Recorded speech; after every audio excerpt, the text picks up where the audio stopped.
I'll go ahead and introduce myself. My name is Ryan Suskey. I'm Director of Programs at the Ohio Center for Law-Related Education. We're the group that runs We the People over in the Buckeye State. We'll, of course, be following the normal procedures today. So it's going to be a 4-minute opening statement, followed by 6 minutes of question and answer. I will go ahead and turn things over to your chairperson to begin the hearing. Hey, good afternoon, everybody, or still good morning, I guess. My name is Christopher Riano, and I am a professor of constitutional law and government at Columbia University, and also am assistant counsel to the governor for the state of New York.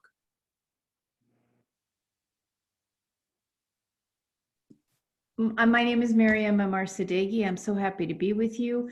I started my collaboration with this curriculum and this program many years ago. The very first year it was offered on the bicentennial of the US Constitution, and I'm originally from Iran, so over the last 10 years or so I've helped to adapt and translate the center's curricula so that people inside Iran can access it and teach it to others. We use technologies like Zoom and social media. I'm just so happy to be with you, and I'm proud of you already. Hello, everyone. My name is Darcy Kern. I'm a professor of history at Southern Connecticut State University, and I am also an alumna of the program. I did this when I was in high school many years ago. And it's a great program, so I hope you guys have enjoyed your experience. And quick question, can you remind us where you're from in Maryland? Because I think all three of us are either current or former residents of Maryland. Okay, we're near Hagerstown in Boonsboro. Wonderful, wonderful. Yes, you do have 3 judges, all that are related to Maryland in some way, which is great. You can take a second to introduce yourselves as well as your teacher. All right. I'm Jakupciak, a senior at Boonsboro High. My future plans are to go to Riano College and major in economics. My name's Burch. I'm a junior and I plan to attend a 4-year college. My name is Scalese, and I am a senior at Boonsboro, and I plan to go to the University of Maryland and major in civil engineering. Wonderful. And our lovely teacher is Ms. Vasic. Well, thank you and congratulations already. We're obviously here for unit number 1. It's going to be question number 3. Aristotle asserts in Politics that it is not the form of government, ruled by the one, the few, or the many, that matters most, but rather the ends of government that are most important. Where in the Declaration of Independence and the Constitution did the framers set forth the ends of government? How did the framers differ, if at all, and how the ends of government can be prioritized? And which of the ends of government set forth in the Declaration and Constitution appear to have the highest priority today? You may begin. Charles E. Merriam, professor of political science at the University of Chicago, expanded Aristotle's ideas about the ends of government, citing them as external security, internal order, justice, general welfare, and freedom. These principles can be observed in both the Declaration and the Constitution. The Declaration of Independence was written as the founders airing their grievances about the British government. The Declaration entails how they believed the king failed to provide the ends of government. They argued that he failed to provide these ends through harsh taxes and strict regulations. Examples of these include cutting off trade to the rest of the world, imposing taxation without representation, removing the right to trial by jury, and quartering large amounts of troops. These repeated abuses of the ends of government led to the American Revolution. The most apparent location of the ends of government in the Constitution is the preamble. Here, the framers directly state the ends of government by stating the purposes for their new government. All of the purposes stated in the preamble mirror the ends of government as explained by Merriam. Because the ends of government are expressed as the goals of the Constitution in its entirety sets forth the ends of government. Article 1, Section 8 particularly further elaborates on the preamble. Article 2 details the powers of the president, and Article 4 explains how governmental power is divided through federalism. By stating the powers of the government, the Constitution covers external security, internal order, and general welfare, just as it's covered in Article 3 concerning the judicial branch. Freedom is covered outside the main body of the Constitution, being found in the Bill of Rights. Anti-federalists such as Thomas Jefferson believed in giving states more power and claimed the Constitution gave the central government too much of it. Without a Bill of Rights, they said the people would be at risk of oppression.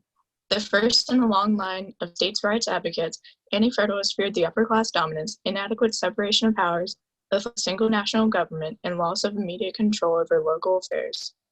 Federalists like Alexander Hamilton wanted a strong central government, giving certain powers to the federal government and other powers to the state governments. While anti-federalists favored state power, Hamilton and others argued that by ensuring power remained divided between the different branches and levels of government, these divisions would serve as a check against tyranny. Ultimately, the framers of the Constitution believe that the ends of government should be prioritized. The Constitution has been described as a bundle of compromises and addresses these issues described in ends of government, specifically in the preamble. In America today, especially given the circumstances surrounding COVID-19, the ends of government that have the highest priority are national security and freedom. National security is an end of government that mixes two goals, external security and internal order. The federal government has a responsibility to protect its citizens. The president, as commander-in-chief, is able to keep the United States safe. In the role of a diplomat, he protects the nation by facilitating relationships with allies and peace treaties with those who we disagree with.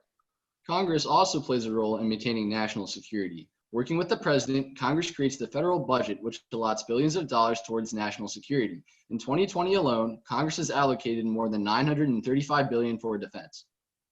The other portion of national security is internal security. The federal government is not only tasked with defending the country from outside threats, but also with preventing chaos within our society. There are many historical examples of disorder from within. Shays' Rebellion, the Red Scare, and recent protests over police brutality and gun violence indicate that there is a need for the government to step in and prevent chaos. The other end of government of primary importance in America today is freedom. Americans have experienced waves of social movements beginning in the 1950s. The Civil Rights Movement culminated in the Supreme Court ruling on Brown v. Board of Ed and in the Civil Rights Act of 1964 and the 24th Amendment. This flood of legislation compelled states to integrate schools and prohibited discrimination based on race, color, religion, sex, or national origin. Today, quests for social justice are aided by growing movements in the feminist and LGBTQ+ communities. These movements represent Americans' continued desire for equality and freedom. Ultimately, the ends of government provide for order and stability in society and a government that serves all of the people. Wonderful, thank you. You know, I want to actually stick with that last point because I think that was great. Tell me more, how do you balance and or define the differences or similarities between the words equality and the words freedom? I would say freedom is more of the idea that everyone has freedom is the actual act of being free, whereas equality is more of everyone is equal. Even if they don't have freedom, everyone is equally free or equally disfree. I think equality is something that we've had to move towards over time, especially with like the Civil Rights Act of 1964 and the 15th Amendment, where we had given Black people the right to vote. And you can see that with other things as well as like the 21st Amendment giving people the right. And Ms. Burch, you're absolutely right, because if you think about it, right, I mean, we put an equal protection clause in the 14th Amendment. Yeah. Right. So if we've already done that, are we missing something when it comes to the social contract? Are we missing something in this question that we're talking about what the framers tried to do with the social contract and with good government? I think the question of having amendments to the Constitution is really important, since it allows the Constitution to be living and to change over time, with the framers' original intention of having the social contract and having us as citizens trust the government to protect us and to protect and enforce our rights and our laws. I think it's a good thing that we can amend and change our Constitution to change with the times. As also to comment on my colleague, is that I also agree with this, that amendments are vital to keeping our Constitution alive, because it helps the Constitution evolve with our changing ideas of equality and freedom. I'd like to build on this discussion, because I think one of the things that is inherent in your opening speech is that there's a tension between some of the goods or the ends of government. And none of these ideas are entirely absolute. So you mentioned, for example, national security and freedom. Well, sometimes those conflict. So how do we resolve that? You know, take the COVID crisis, where you know, people are arguing for their right to assemble, their First Amendment right, and others are arguing for, you know, a right to health and safety. So how do we resolve that? I think this is a very interesting question to bring up during this time. We've seen lots of citizens, people trying to gather in promotion of their right to assemble.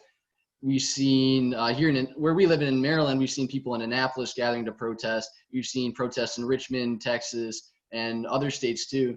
So I think this issue of rights, it's a balancing act of the rights of people, the rights of the common good versus the rights of the individual. I would say another large issue with the COVID-19 crisis, and I believe that the idea of national security is foremost in actually stopping it, because even though, yes, that you can rest people are sacrificing their freedoms and they want their freedoms to assemble, ultimately it is up to the government to protect the citizens. So because you don't want people to die. So I believe that if we focus on national security, at least at the start, we can therefore increase people's freedoms much sooner. Great. Different kind of question. Even before this COVID crisis, do you think that we as a country had problems coming together on the ends of government, having consensus, having unity? Do you think we're too polarized? Social media, could you speak to that?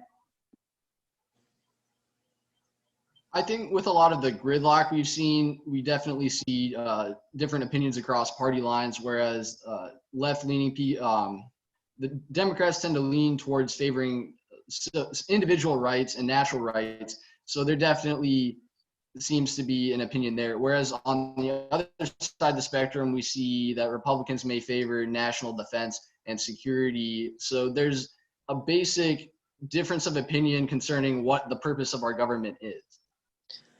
I would argue that the differences that we see with philosophies behind each end of government is more of each side of the party, but be it Republicans or Democrats, while they more have different ways of going about in the way they see we should prioritize the ends of government. I think it's not that the ends of government aren't a president in either philosophy. It's more of they are just viewed differently and they have different means of going about them.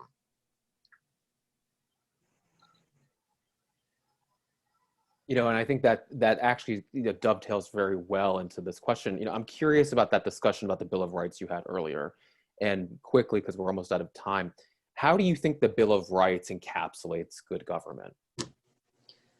The Bill of Rights encapsulates good government because it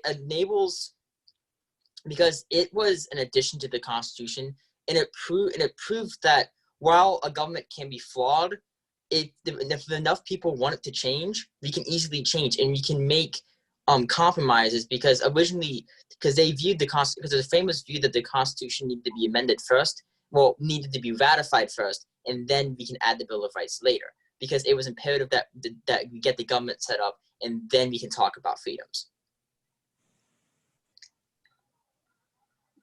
I think it goes along with natural rights versus classical republicanism, especially with COVID-19 right now. One of the amendments in the Bill of Rights, the First Amendment to practice your religion, is being restricted at the moment. Concerned people can't go to churches and practice their religion. Good. Okay. So our time is up. I thought that you guys did very, very well. And here's how you can tell. I am only going to ask the hard questions if I think you can answer them. And right from the get-go, I have my notes in front of me, and there's a whole bunch of things that I had written down earlier, and I just kind of threw them all out the window because your opening was strong enough for me to know that I could actually ask you harder and more talented questions. And you answered them all very well. You each participated very well. There's no lag or anything between each of you. We're all on this new format, so we're all kind of juggling with what it's like to do this on Zoom, which is a really interesting experience, both for you and for us, I promise you. And what I think was really great is you really did thread some of the needle that comes with some of the more complex questions that exist in this space. And Unit 1 obviously has some really interesting questions about Aristotelian thought. I thought you did a very, very good job. You should be very proud of yourselves. I can tell how much you've prepared and how much you know. So congratulations. I agree. I think there was a nice fluidity between you. There was a willingness to use your own vocabulary, engage genuinely with the material. You weren't so tied up with the texts and the scholars that you couldn't think for yourself, that you weren't depending on your own minds and even conscience, and the way the challenges that we are being presented with today in particular, which are unique.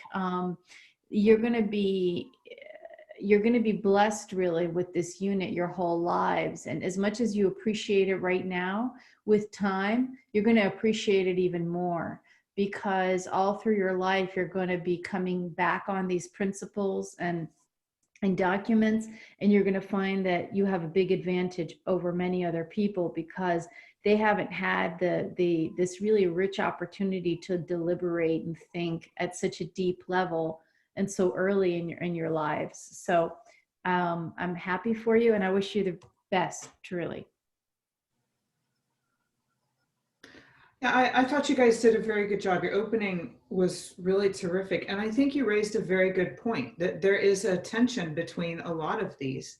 No right is absolute. No right to assemble or to be secure is absolute. And there is an inherent tension there.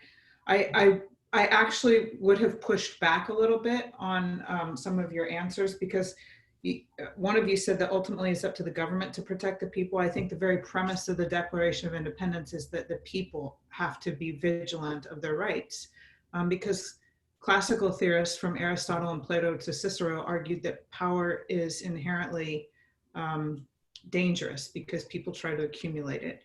So, but this is what the discussion is about. You guys are stimulating all of this great thought, and I want to have this conversation with you, because you're raising these very good points, and that's exactly what this is for. So good job, and it was a pleasure to talk to you. All right, nicely done, everyone. Thank you all for being here, and best of luck in the rest of your hearings. Thank you. Well done. Thank you. Thank you for your time.